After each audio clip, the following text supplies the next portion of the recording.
I just had the most insane 24 hours.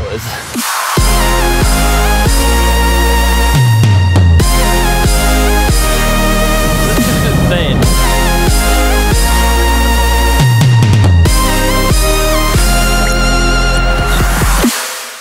Let's start from the beginning.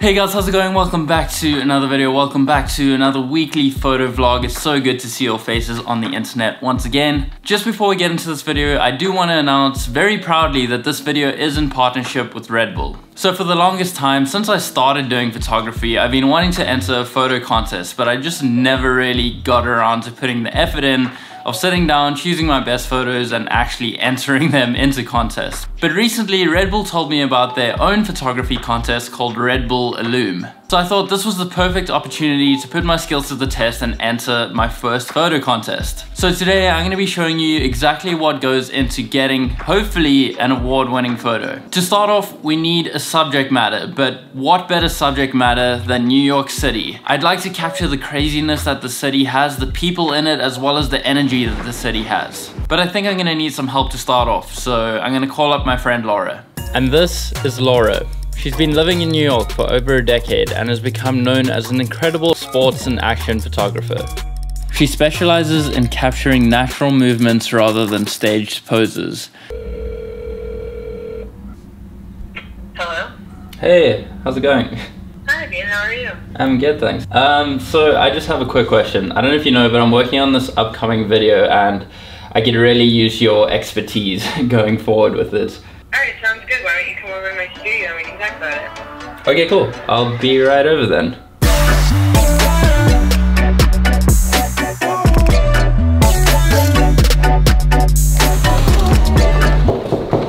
Hey. How are you? How's it going? I'm good. See you. See you again. So I have a question for you. I just got this lens. Awesome. I've been shooting on the 16 to 35 like all my life just because it's always what I've needed, but I really just wanted to switch it up a little, try some more sports action-y kind of things, and obviously you're a pro at this, so I just thought I'd come and ask you, like, do you have any tips for using it really? Yeah, it's great. I think it's a really good choice for sports because it's going to allow you to isolate action in an otherwise busy scene, and New York City is almost always a busy scene. And also it's going to allow you to shoot certain types of sports that you can't necessarily get as close as you'd be able to get to with like a 16 to 35. Yeah, for sure. So honestly, we could stand here and talk about it all day, but let's go find something that is really going to be perfect for you to shoot with the 70 to 200. All right, sounds good. Great. Let's do it. With that, we packed up our things and headed out. We decided that our first challenge would be taking a ferry around Manhattan. At first I was like, a ferry, that's pretty easy, I can do this. The ferry's nothing. But as soon as we got on that boat, the waves started to roll in and that ferry was rocking. I'm used to shooting with the wide angle lens, and with the telephoto, it's a lot more shaky when looking out through the viewfinder. So it was tough. I was struggling to keep my balance, but then I looked over at Laura and saw her kind of forming this human tripod.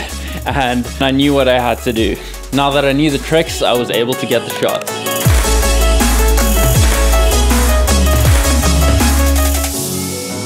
The boat ride ended way too quickly, but I knew that I needed some more practice and I wanted to shoot something that had a bit more action to it. So we decided to go to a nearby skate park to shoot some fast-moving skaters.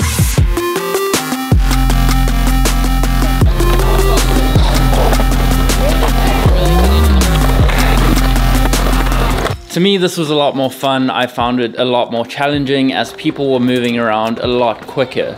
I'm not gonna lie, I thought I knew what I was doing, but as soon as I took out my camera, Laura put me in my place. What autofocus setting are you set on? The one I always shoot on. What one's that? Is that not the right one? Well, I mean, there's not one autofocus setting that's right for even for every sport. You want to make sure you're on AFC, which is autofocus continuous. All right. This one would be good for skateboarding. See how they put ice skater? Yeah, so that one's probably movements. really good for ice skating. Thinking about the settings of your camera is part of setup for every shoot, because for every shoot I do, I might change little things about my settings, be it like my drive speed, my autofocus, my resolution, whether or not I'm backing up to 2 cards, all that kind of stuff. It all just depends on the different shoots. Exactly. So unfortunately there's no just like, when you start to get more advanced with it, there's no just like one setting. Yeah, sure. Let's do some shooting before it gets darker, Let's do it. After Laura taught me everything I now know about autofocus, we decided to get some shots. Along the way, Laura was giving me some more tips and tricks about autofocus, as well as drive speed and tracking.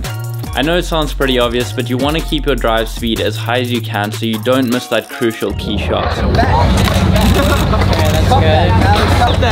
I would say when you're shooting skateboarding, you don't want to stop and chimp in the middle of the run, because they gain speed as they're going. So you just kind of want to finish the pass. Forget about it. And then look afterwards. Because it's like they get faster and faster and faster as they're riding around the bowl. So And they might pull the best trick will probably be towards the end, In saying that, we actually did see a guy trying to pull off a big trick towards the end of his run. So we repositioned ourselves to get that key shot. It took him a few tries, but finally he got it. And so did I. Although, I still wasn't completely happy with the shot. So I feel like while I am still getting some really good shots, there's still nothing that special about what I've taken yet. I still feel like I haven't got that award-winning shot. Disappointed, I packed up my things and we headed out. So how do you think it went? It was good. Still a little frustrating though. I feel like I still didn't get anything that special, if you know what I mean. Yeah. Well, if you want more practice, I'm actually going to do a Red Bull shoot with some pretty difficult subject matter tomorrow. Really? You should come along and get more practice. That would be great. I would love to do that. Yeah. Just let me know what time and where to be and I'll be there. Great. After preparing as much as I could, it was finally time to wrap up the day. Only to wake up 3 hours later for the big event. And what is this big event, I hear you ask? We were tasked with shooting a Red Bull athlete project, with former US Army pilot Aaron Fitzgerald doing acrobatics over New York City for the Flying Bulls. To document this extraordinary event, there would be another helicopter getting photos and videos, although Laura and I would be shooting the acrobatics from the water down below. Of course, we were the first ones there. But eventually some more people turned up, the sun started to rise, I was feeling a bit more awake and it was finally time to do this. We jumped on our boats and headed out. So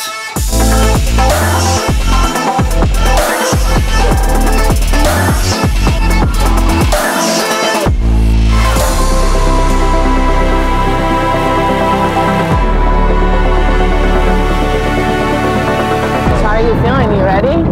I'm so excited. This is incredible. Like, I've never seen the city from this view before. Firstly, the sunrise is amazing and the choppers are coming in. I feel like I'm almost not ready for this. I'm so scared to miss the shots. I see them coming right now. They're behind the Statue of Liberty right now. Oh, right, they're coming in. Towards us. You see? Yeah, I feel like we should probably get ready for this. Get ready.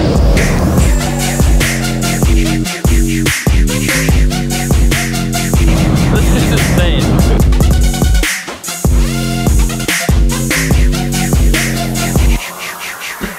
Alright, how are you feeling? Nervous. It's really high. So it's very high.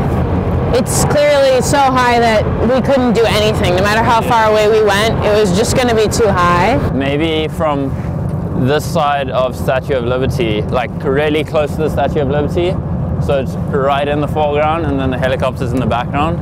I mean, that's the only way we're going to get both of them in. The shoot was a constant challenge of having to adapt. As soon as we moved to one direction, the helicopter moved to another, but we had to shoot what we had.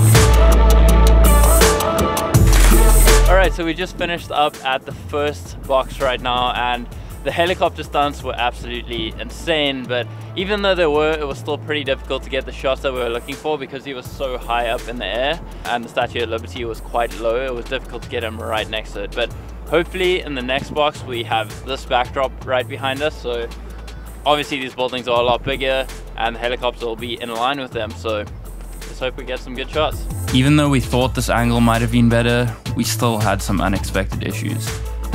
I think again the problem is like the points when he's flipped over are just so high that there's no way that we can get them with any kind of dramatic backdrop. Anyway, we're backing off further now to try to get more compression so that hopefully it'll relatively bring him down. It's very tough. We might have to be very far away.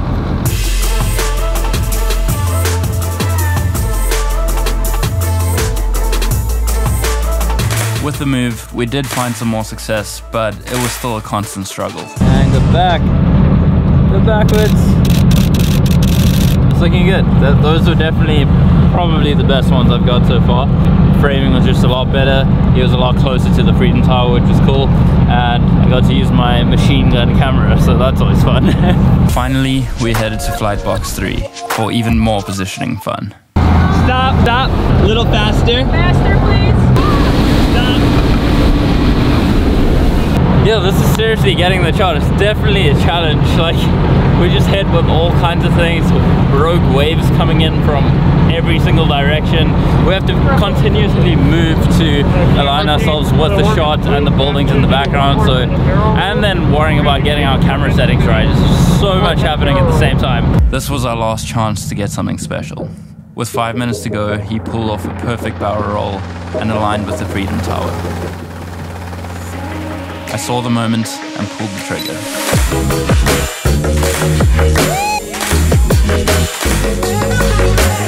After days of preparation, 3 hours of sleep, and constant obstacles, we finally got the shot we were looking for and headed back to base camp.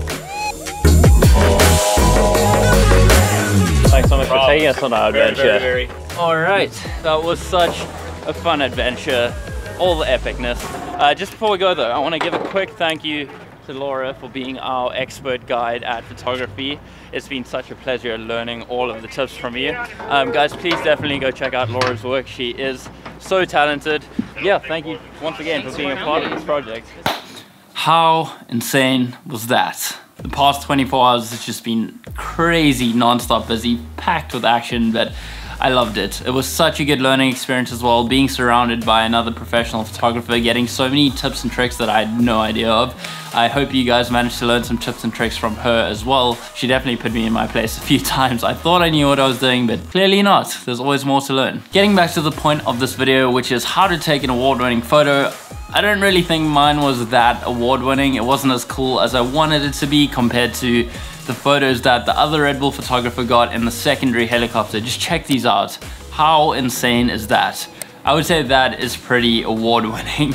But to conclude this video, you don't need extraordinary events like this helicopter flip to tell a good story and win photo contests. I started out taking photos in Cape Town, South Africa, and then went off to university in an even smaller town called Stellenbosch. Even though I wasn't in any major cities, I still went out and took photos. So even if you are in a small town and you don't have these extraordinary events, there are stories all around you. You just have to go out and look for them. So if you're down to tell any stories from your own cities or your travels or just even any awesome sports and action photography, please check out the link below for the Red Bull Illume Photography Contest. They have loads of different categories to suit whatever your style fits best. In saying that, I'm going to enter my own photo into this contest as well, and we'll see if it wins any awards. Again, the link can be found down below, so please go check that out. I also want to give a massive shout out to Laura once again, and also my friend CODY, who helped film a lot of the footage you saw in this video. So please go check out his channel down below as well. And again, thank you so much to Red Bull for making me a part of this project. I really appreciate it. This is in partnership with them, but I'm very proud to say that. Please let me know what you guys thought down in the comments below. Please subscribe for new photo vlogs every single Wednesday and Q&A Sundays every single Sunday. In saying that, remember to stay weird, don't die, and make it happen. I'll see you guys in the next one.